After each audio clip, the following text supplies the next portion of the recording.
வணக்கம். கிருஷ்ணாஸ்திரி கோவில்பட்டி. இன்றைக்கி வந்துட்டு வீடுமேட் சேல்ஸ் கொண்டு வந்திருக்கோங்க. வீடுமேட் வந்து என்னென்னா, களையை கண்ட்ரோல் பண்ணுறதுக்காக யூஸ் பண்ணுவோம்.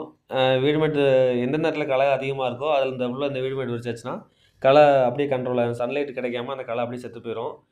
நம்ம வந்துட்டு ஒரு வீட்டுக்கு பின்னாடி ஒரு 2 சென்ட் 3 சென்ட் இடம் இருக்குது, அதில் விவசாயம் பண்ணிக்கிட்டு இருக்கோம். அதாவது சின்ன சின்ன காய்கறிகள் வச்சுக்கிட்டு இருக்கோன்னா, அது அவுட்டரில் காய்கறி வச்சுருப்போம், நடுவில் ஃபுல்லாக நம்ம பாத்வே மாதிரி யூஸ் பண்ணிகிட்டு இருப்போம். அந்த மாதிரி இடங்களில் அந்த வீடுமேட் விரிச்சு விட்டாச்சுன்னா அந்த சன்லைட் படாமல் அந்த களையெல்லாம் செத்து போயிடும். இந்த வீடுமேட்டில் என்னென்னா, மழை தண்ணி உள்ளே போய்க்கணும். மற்ற மற்ற மல்ச்சிங் சீட்டு மாதிரி மழை தண்ணி உள்ளே போகாது அப்படிங்கிற பிரச்சனை இருக்காது. மழை தண்ணி உள்ளே போயிடும். அதனால் உங்களுக்கு அந்த எந்த கவலையும் தண்ணி வெளியே போகாது அப்படிங்கிற பயம் தேவையில்லை.